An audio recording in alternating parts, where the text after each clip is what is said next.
우리 하나님께 영광의 박수로 찬양 드리겠습니다. 할렐루야. 우리 앞뒤좌우 옆사람과 다시 한번 반갑게 인사하겠습니다. 잘 오셨습니다. 축복합니다. 사랑합니다. 우리 한 번 더 인사할 때 하나님께서 당신을 부르셨습니다. 이렇게 인사하겠습니다. 하나님께서 당신을 인사하셨습니다. 부르셨습니다. 네. 감사합니다. 많은 사람들이 얘기하기를 사람에게 주어진 정말 값진 선물 중에 하나가 바로 생각하는 힘이다 라고 얘기를 합니다. 생각하는 힘, 그러니까 사람은 생각하는 법부터 배워야 된다는 것을 의미하는 것이기도 하겠죠. 사실 생각이 나를 이끈다라고 해도 과언이 아닙니다. 근데 맞는 것이 생각이 사실 감사를 만들기도 하고요. 또 어떤 경우에는 이 생각이 오늘 하루의 기분을 결정하기도 합니다. 그렇죠. 그러나 생각이 건강하지 못하면 그 생각이 이끄는 삶이 건강할 수가 없겠죠. 그렇기 때문에 생각이 이끄는 삶이다라고 한다면 생각을 바꾸는데 우리는 늘 매일마다 에너지와 모든 관심을 둬야 될 것입니다. 그러나 우리 삶은 그런 생각이나 우리의 어떤 마음, 불안정한 것들이 인도하는 삶이 아니죠. 하나님께서 각자 부르신 이 고귀한 삶은 그야말로 하나님께서 인도하신 삶인 줄로 믿습니다. 특별히 랄프 카이퍼라는 사람이 이런 얘기를 했습니다. 이분이 선천적으로 눈이 보이지 않는 그런 목회자인데 자기 자신에게 집중하는 삶이 끝날 때야 하나님과 함께하는 삶이 시작된다라고 얘기를 해요. 그러니까 생각이든 마음이든 나의 관심사든 나한테만 너무 집중되어 있는 그 삶을 가지고서는 하나님과 함께하는 삶을 누릴 수가 없다라는 겁니다. 결국 우리 인생 가운데 중요한 질문은 뭐냐면 그래서 우리의 삶을 어떻게 이끌어갈 것인가, 아니 무엇이 나의 삶을 인도하도록 할 것인가 라는 질문이 항상 우리 신앙 가운데 가장 우선이 되는 질문이 되어야 될 것입니다. 결론적으로 말씀드리면 우리의 소중한 삶은 오직 하나님의 말씀이 인도하는 삶이 되어야 합니다. 여러분 믿으십니까? 네. 하나님의 살아계신 말씀만이 완전하잖아요. 여러분 시편의 말씀 보면은 주의 교훈으로 나를 인도하시고 후에는 영광으로 나를 영접하시리니 말씀합니다. 주의 교훈으로 나를 인도한다. 또 시편 78편 말씀 보면 우리를 양떼같이 인도하신다. 또 광야에서 양떼같이 지도하신다라고 말씀해요. 하나님 말씀을 통해서 우리 날마다 우리의 삶을 인도하시는 분이십니다. 주의 말씀은 내 발의 등이요 내 길의 빛입니다. 여러분 말씀 우리의 삶의 길을 비춰주는 거예요. 하나님 말씀이 내 생각과 마음에 빛을 비춰주실 때 그제서야 하나님과 함께하는 삶의 길이 열리기 시작하는 거예요. 그 삶이 진짜 성경에서 말하는 복된 삶인 거죠. 그와 같은 삶이 되시길 주님의 이름으로 축복합니다. 자, 이와 같은 논지를 가지고서 말씀을 살펴볼 텐데 오늘 본문은 말씀은 시몬의 이야기를 다루고 있죠. 시몬, 베드로의 이야기입니다. 예수님과의 첫 만남 장면을 소개하고 있습니다. 시몬에겐 이 장면이 그야말로 평생 기억되는 장면일 거예요. 아마 여기 계신 우리 성도님들도 과거의 어떤 순간에 어떤 때에 하나님을 만났던 기억을 한번 얘기해 보라 그러면 밤새도록 얘기하실 거예요. 아마 베드로도 이때의 기억을 아마 많은 어떤 의미들을 부여해서 얘기할 수 있었지 않을까 생각이 듭니다. 본문의 배경이 되는 곳은 갈릴리입니다. 갈릴리는 예수님께서 공생의 기간 중에 가장 많은 시간을 보냈던 장소이기도 하죠. 갈릴리는 역사적으로 참 아픈 땅이었어요. 많은 민족들한테 침략도 당하고 지배도 당하고 정말 아픔이 있는 그런 땅이었습니다.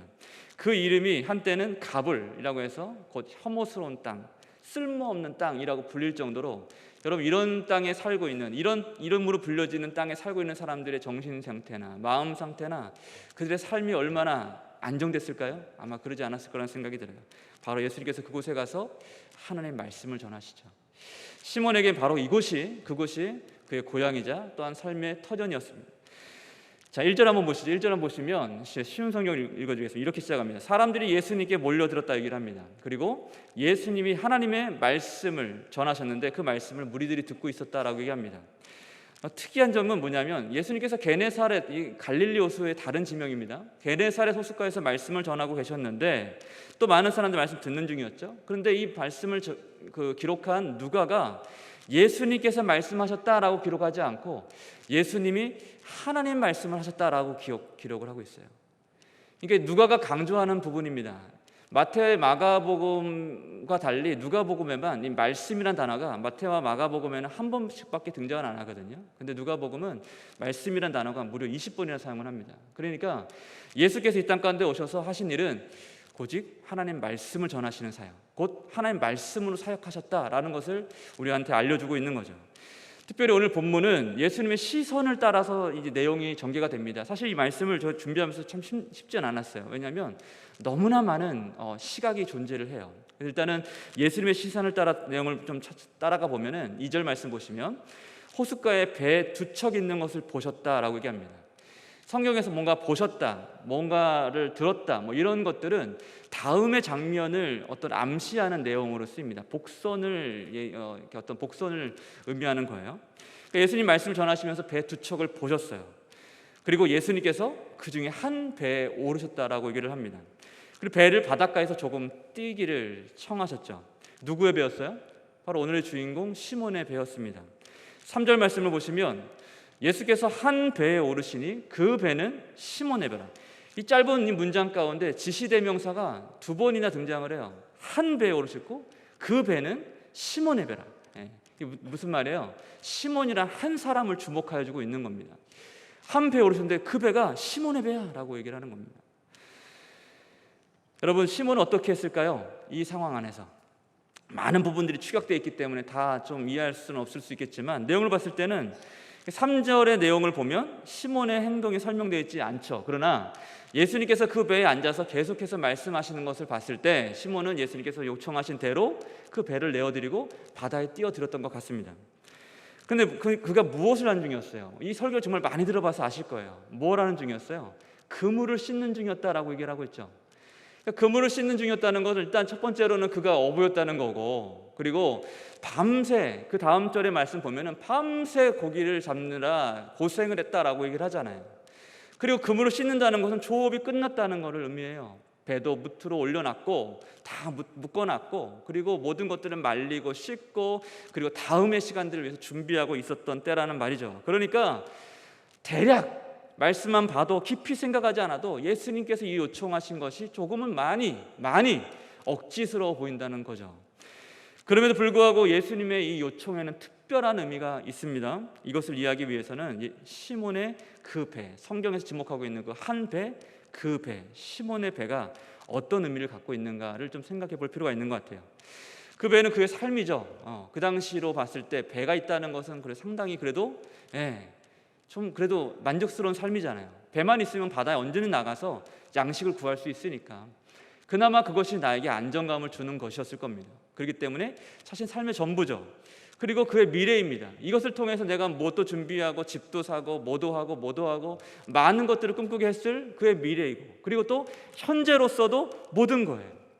그러므로 예수님께서 그 배에 오르신 것은 시몬의 요청과 그 허락이나 어떤 그것도 하나도 상관없이 그 배에 일방적으로 오르셨다는 것은 그야말로 시몬의 삶에 오르신 거예요.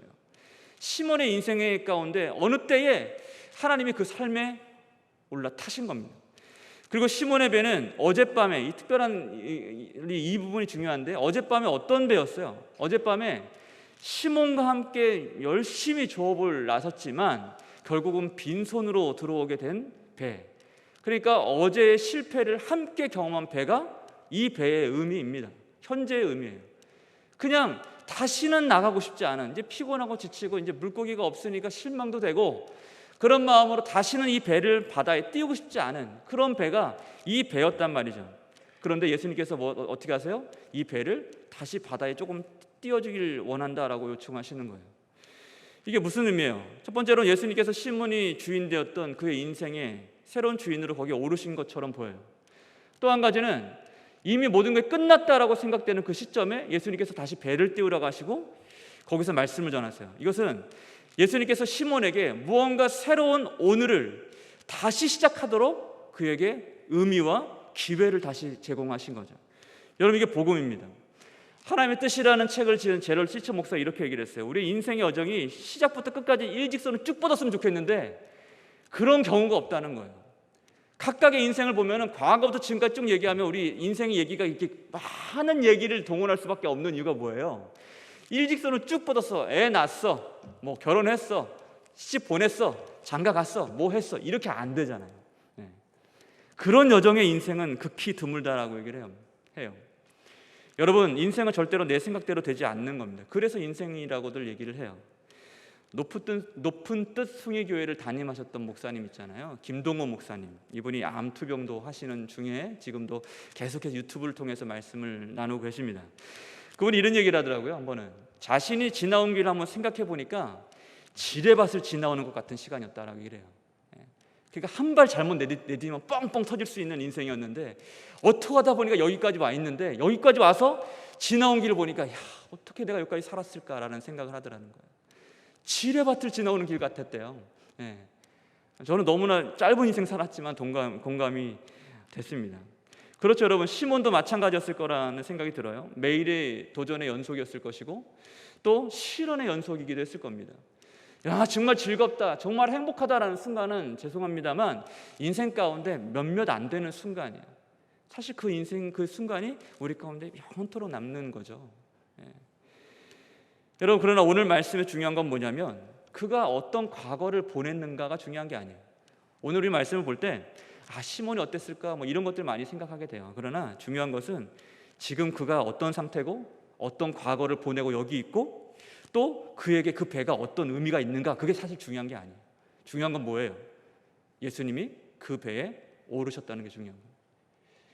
예수님이 그 배에 오르셨고 그리고 바다에 다시 배를 띄우래요. 새로운 하루를 다시 시작해보래요. 여러분, 이게 진짜 복음입니다. 이 축복의 시간으로 지금 시몬을 초대하고 계신 겁니다. 여러분, 말씀을 통해서 예배를 통해서 한 사람의 인생이 변하는 계기는 바로 이런 시점이에요. 하나님께서 무언가 나에게 나는 끝났어라고 얘기하는 그때에 다시 아니 끝났어 다시라고 말씀하시는 그 은혜를 들을 때 우리는 거기서 새 힘과 위로와 용기를 얻게 되는 거죠. 그 소망이 다시 우리를 일으키는 겁니다. 자, 얼마나 시간이 흘렀는지 모르겠어요. 그러나 예수님께서 말씀을 한참 동안 하신 것 같습니다. 그리고 말씀을 마치시고 시몬을 향하여 이제 말씀을 하기 시작하세요. 여기서 말씀을 마치시고라고 해당되는 단어는요, 그냥 말씀 다 끝냈다라는 의미가 아니라 중간에 잠깐 끊고 말씀하는 도중에 시몬을 봤다라는 의미입니다. 말씀하는 도중에 시몬을 바라보셨어요. 그리고 우리가 너무나 잘 아는 말씀을 하십니다. 우리 4절 말씀을 한 목소리로 같이 한번 읽겠습니다. 말씀을 마치시고 시몬에게 이르시되 깊은 데로 가서 그물을 내려 고기를 잡으라. 아멘. 너무나 유명한 구절입니다. 이걸로도 찬양이 여러 이제 나오기도 했고요. 깊은 데로 가서라고 말씀합니다. 여러분, 이 말씀을 대할 때 말씀드린 대로 우리는 이미 많은 정보를 안고 있어요. 그래서 사실 이 말씀 들을 때 아멘으로 은혜로 받아들이기도 하지만 때로는 내 생각으로 나에게 집중된 생각으로 이 말씀을 받아들이면 참 부담스럽게 느낄 때도 있어요. 왜 그러냐면 이런 질문이 나오는 거예요. 야, 내가 시몬이라면 나라면 이때 어떻게 했을까?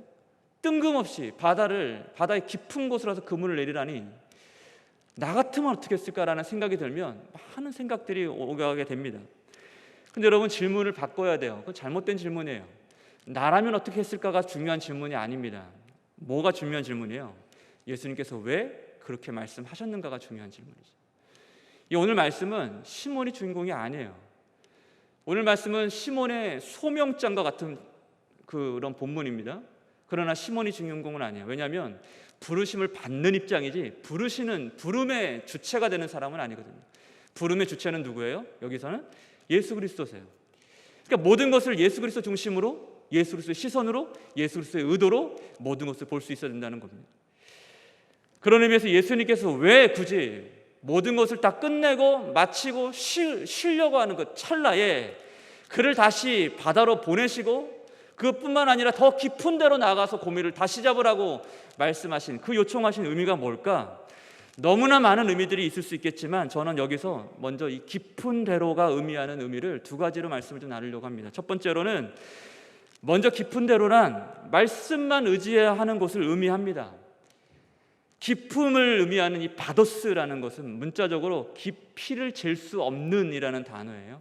첫 번째로는 과거에 우리 가족들하고 외국에 미국을 간 적이 있어요. 미국을. 여러분들 미국 가보셨나요? 예. 미국 본토를 간 건 아니고 괌을 한번 가봤어요. 예. 괌을 갔는데 거기서 스노클링이란 거를 하게 됐어요. 그러니까 물안경 같은 걸 끼고 구명조끼를 이렇게 입고 그리고 바다 깊은 곳에서 붕둥 떠다니면서 바다 속을 들여다보게끔 하는 거예요. 저는 물을 무서워합니다. 예. 물을 무서워하고 추운 걸 별로 안 좋아해요.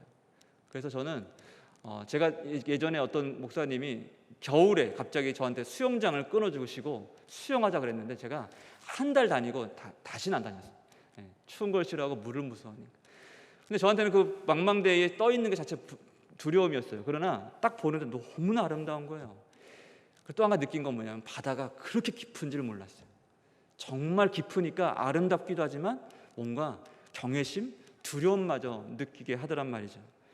또 한 가지로 바도스는 그런 깊은 바다라는 의미도 있지만 불가해한 영역, 그러니까 다 이해할 수 없는 영역을 지칭할 때 마치 하나님이 어떤 분이신지라는 것을 의미할 때 그 깊이를 알 수 없는 그 무언가를 의미하는 단어가 바로 이 바도스라는 단어입니다. 그러니까 오늘 쓰인 단어는 바로 그거예요. 깊은 데로 가라는 것은 바로 그런 자리를 의미합니다. 물리적으로, 환경적으로 깊은 데로 가라는 것도 있지만 네가 다 알 수 없는 곳이야. 거기는 다 이해할 수 없는 곳이야. 그러니까 그곳에 살 수 있는 건 뭐예요? 내 생각과 의지로 절대로 성공할 수 없는 곳이 바로 그 깊은 곳의 의미라는 겁니다. 오직 하나님의 뜻과 주님의 명령만이, 하나님 말씀만이 나의 안정과 성공을 보장해 준다는 거죠. 그런 의미에서 여러분들, 우리의 인생은 그와 같은 깊은 바다에 있는 거예요. 우리가 그런 깊은 바다 한가운데 어디쯤에 있는지 몰라요. 그런 분명한 건 뭐냐면 내 생각과 내 뜻과 내 의지대로 성공하고 그리고 내 계획대로 모든 상황들을 형통하게 만들 수 있는 장소는 아니라는 겁니다. 분명한 것은 오직 하나님 말씀만이, 하나님의 뜻만이 우리에게 안정과 평안을 보장할 수 있는 곳, 바로 그것이 깊은 곳의 의미라는 겁니다. 둘째로 깊은 데란 새로운 소망을 품게 하는 자리를 의미합니다. 시몬이 예수님의 말씀에 이렇게 대답을 하죠. 시몬이 대답하여 이르되 선생님, 우리들이 밤이 새도록 수고했을 때 잡은 것이 없지만은 말씀에 의지하여 내가 그물을 내리겠습니다 라고. 이 한 문장 안에 두 가지 목소리가 들려요. 하나는 인간적인 세상적인 목소리죠. 내가 밤새 잡아봤어요. 안 돼요. 또 한 가지는 그러나 말씀대로 한번 나가보겠습니다라는 이 두 가지 의미가 이 목소리가 마음 가운데 막 일어났던 것 같아요. 그가 소망하는 것은 무엇일까요? 그가 그렇게 말씀을 듣고 깊은 데를 일단 가잖아요. 그죠? 어떤 소망을 가지고 나갔을까요? 기적이죠. 기적. 어떤 기적이에요? 어제의 실패를 완벽히 만회해줄 수 있을 만한 기적. 그 기적을 바라는 거죠. 근데 그게 뭐예요? 어떤 기적이에요? 결국은 물고기죠. 물고기. 어제는 못 잡았던 물고기가 거기선 좀 있었으면 좋겠습니다라는 소망이 그를 깊은 데로 나가게 했을 거예요. 이 얘기를 들으면 여러분 말씀드리면서 에이 뭐 좀 소망이 너무 보잘것이 없다. 무슨 그런 소망으로 깊은 데까지 가? 그럴 수 있겠지만 여러분 천만의 말씀입니다. 우리가 여러분들 예수님께 기대하는 소망은 특별한 것들이 사실은 아니에요. 먹고 입고 또 마시고 누릴 수 있는 삶, 가족의 평안, 건강과 물질의 축복, 자식의 축복된 결혼, 그리고 평안과 그들의 또 건강과 또 이런 모든 것들, 그런 것들 우리가 바라는 소망 아니겠습니까? 그런 소망으로 하나님께 기도하고 하나님의 은혜를 구하고 하나님 뜻 가운데 살기를 원합니다. 여러분들 이것들이 절대 나쁜 게 아니라 구하셔야 될 것들이에요. 맞는 거예요. 그런데 뭐가 어떨 때 문제가 될까요? 문제가 될 때는 이거예요. 하나님이 주시는 그 기적을 그와 같은 내가 생각하는, 내가 소망하는 영역 안에서만 기적을 찾는 거는, 이거는 하나님을 내가 스스로 제한하는 것과 똑같은 거죠. 그게 문제가 될 수 있죠. 하나님은 지금도 기적을 행하실 때 상상할 수 없는, 정말 다 이해할 수 없는 불가해한 영역에 기적을 행하시는 분입니다. 할렐루야. 우리의 삶을 어떤 상황이든지 간에 하나님께서 말씀하시면 반드시 내가 상상할 수 없는 일이 지금도 당장 일어날 수 있다는 겁니다. 그 기적을 바라보면서 하나님께 기도하는 거예요. 기도가 먹고 마시고 입고 결혼하고 아이 낳고 건강하고 이 것들만 기도하다 보면요, 기도가 거기서 매여요. 하나님께서 깊은 데로 나가시라는 것은 뭐냐면 너희 소망함을 내가 다 알아. 그러니 내가 줄 수 있는 새로운 소망의 현장가는 다시 나가라라고 말씀하시는 거예요. 그 믿음의 자리를 우리를 초대를 하시는 거죠. 사도 이 베드로를, 시몬을 바로 그 자리로 보내신 겁니다. 예수님께서 시몬의 깊은 데라 가라 하신 것은 그가 이전에 품었던 소망을 새로운 소망으로 바꿔주시기 위함이었어요. 그것이 무엇이었어요? 10절 말씀, 세베대의 아들로서 시몬의 동업자인 야고보와 요한도 놀랐습니다. 놀라운 기적이 일어났어요. 그때 예수님께서 뭐라 말씀하시나요? 시몬에게 이르시되 무서워 말라, 이제 후로는 내가 사람을 취하리니. 물고기 잡는 인생이었는데 사람을 취하는 인생으로 바꿔주겠다고 주님께서 새로운 소망을 허락해 주십니다. 먼저 그의 나라와 의를 구하는 삶, 그 의를 위한 삶의 시작을 바로 그 깊은 데서 시몬이 시작하게 된 거죠. 여러분, 이 믿음의 초청은요, 여기 있는 분 중에 한 분도 예외 없이 하나님께서 이미 초대하고 계시는 내용들입니다. 깊은 데로 나와라. 더 깊은, 더 큰 소망 가운데 나와라. 그 소망 안에서 날마다 부르짖어라, 기도해라, 기뻐해라, 항상 감사해라. 그 소망을 주신 하나님께만 너의 소망을 둬라 라고 하나님께서 오늘도 여러분들의 믿음을 초대하고 계신 겁니다. 자, 이제 말씀을 정리해 보겠습니다. 예수님께서 시몬의 배에 오르심은 그의 인생에 오르신 거였어요. 그리고 그에게 새로운 한날을 선물로 허락하십니다. 거기서 끝이 아니었어요. 예수님은 그를 깊은 자리에서 또 부르고 계셨습니다. 사실 오늘 말씀을 보면 예수님이 그 배에서 내려오셨다는 표현이 중간에 없어요. 그래서 사실은 많은 상상이 필요한 부분 같아요. 어쩌면 예수님께서 그 전에 먼저 무태에서 내렸을지도 모르겠고, 아니면 깊은 데까지 예수님이 그 배에 함께 계셨는지도 모르겠어요. 잘 모르겠습니다. 중요한 것은 예수님께서 바로 그 깊은 데에서 시몬을 만나 주셨고 그를 부르셨다는 거죠. 그러니까 시몬은 말씀을 따라 깊은 데로 가서 말씀대로 그물을 내렸습니다. 그러자 엄청난 양의 물고기가 잡혔어요. 실패의 자리가 갑자기 순식간에 기쁨과 환희와 놀람의 자리로 바뀌어버렸습니다. 그런데 시몬의 반응이 좀 이상했어요. 8절 말씀 보면 시몬 베드로가 이를 보고 예수의 무릎 아래 엎드려 이르되 주여 나를 떠나소서, 나를 죄인이로소이다 하니. 모두가 기뻐하고 있는 순간에 시몬만은 벌벌벌 떨었어요. 마치 이사야를 처음 하나님께서 부르실 때 이사야가 망하가 되었도다, 화로다, 망하게 되었도다, 내가 죄인으로서 하나님을 배웠다 라고 표현하면서 바들바들 떨던 그 이사야 모습처럼 시몬 베드로도 그 하나님의 놀라운 기적 앞에 바들바들 떨고 있습니다. 예수님 앞에 결국 무릎을 꿇습니다. 그리고 자신이 어떤 사람인지, 자신이 얼마나 그 예수님의 이 부르심, 예수님이 나에게 허락하신 이 기적에 얼마나 못 미치는 형편없는 사람인지를 처절하게 느끼는 그런 어려움의 시간을 맞이하게 됩니다. 두려움을 호소하죠. 그러나 예수님의 말씀은 그때도 단호했습니다. 뭐라 말씀하세요? 두려워하지 말라, 내가 너를 사람을 넣는 업으로 삼을 것이다 라고 말씀을 하시죠. 여러분, 진짜 기적의 순간은 많은 물고기가 아니었던 거예요. 진짜 기적은 초라한 촌동네 갈릴리의 한 어부, 그리고 죄인이었던 베드로를 전능하신 하나님이 말씀으로 붙들어 주셨다는 겁니다. 그리고 시몬의 생애에는 그 이후로부터 말씀이 인도하는 인생으로 살아가게 됩니다. 비록 그 인생 가운데 우리는 내용을 잘 알기 때문에 그 이후에 그 삶이 어땠는지 다 알아요. 참담한 실패를 맛보기도 하죠. 십자가를 지신 예수님을 등지고 도망해서 예수님을 저주하기도 했어요. 다시 고향에 내려와서 바로 이 그물을 내렸던, 이미 그물이 찢어져 버리고 없어져 버린 그곳에서 새로운 그물을 잡고 인생에 아무런 의미 없이 내리고 올리고 내리고 올리기를 반복하듯이 실패한 시간들을 곱씹으면서 그랬던 시간도 있었습니다. 그런데 그 자리에도 예수님이 찾아가시죠. 그리고 다시 말씀하십니다. 내 양을 먹이라, 그리고 넌 나를 따르라. 다시 말씀을 하십니다. 여러분, 이후에 베드로의 모습이 등장하진 않아요. 언제 등장하죠?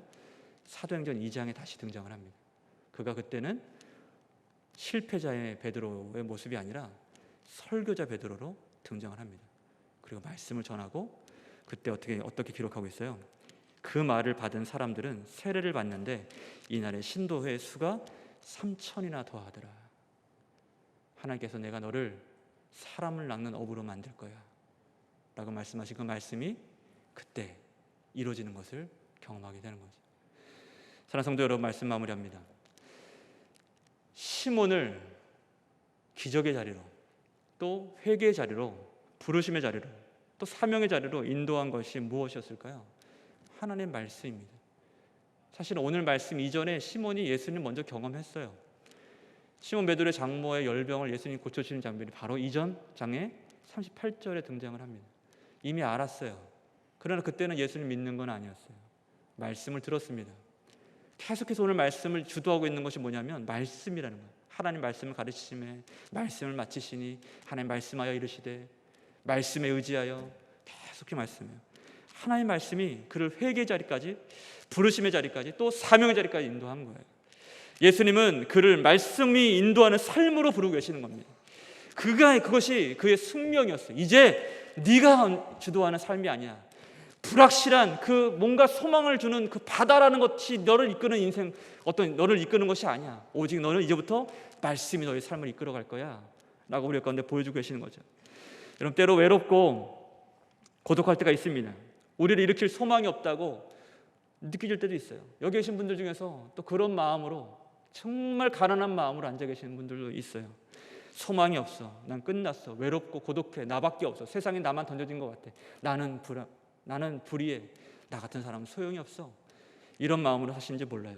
그런데 아닙니다. 말씀은 절대로 그렇게 얘기하고 있지 않아요. 하나님의 말씀은 오늘도 우리에게 늘 소망을 허락하십니다. 오늘 우리가 말씀 펼쳐서 읽으면 하나님께 놀라운 소망으로 채워주세요. 제 인생 가운데 가장 힘든 순간 나를 일으켰던 건 누군가의 조언과 누군가의 위로가 아니었어요. 오직 하나님 말씀뿐이었습니다. 정말 갈급할 때, 너무 힘들 때, 서울에 지하철 타고 출퇴근길에 꽉 낀 상태로 나아갈 때 그 자리에서 몸을 움직일 수 없을 때에도 저는 큐티책을 이렇게 들고 봤어요. 왜 이렇게 봤을까요? 말씀을 너무 사모해서라기보다는 그 당시에 삶이 너무 고단하고 힘들어서 그거라도 안 보면 못 살 것 같았어요. 근데 그때도 하나님은 저에게 말씀해 주셨어요. 그리고 그 말씀이 지금 저의 있기까지 나의 삶을 인도해 주셨습니다. 우리 서론에 질문했죠. 무엇이 나를 인도하는 것인가? 여러분, 하나님 말씀이 여러분의 삶을 지금도 인도하고 계십니다. 말씀을 여시고 말씀을 들으시길 소망합니다. 자격에 집중된 삶을 끝내고 하나님께 집중하는 삶을 사시길 바랍니다. 그러할 때 이 허탄한 시대 가운데서도 소망의 등불 같은 삶으로, 하나님께서 존귀케 하시는 놀라운 평강의 삶으로 하나님께서 값지게 여러분 삶을 만드실 줄로 믿습니다.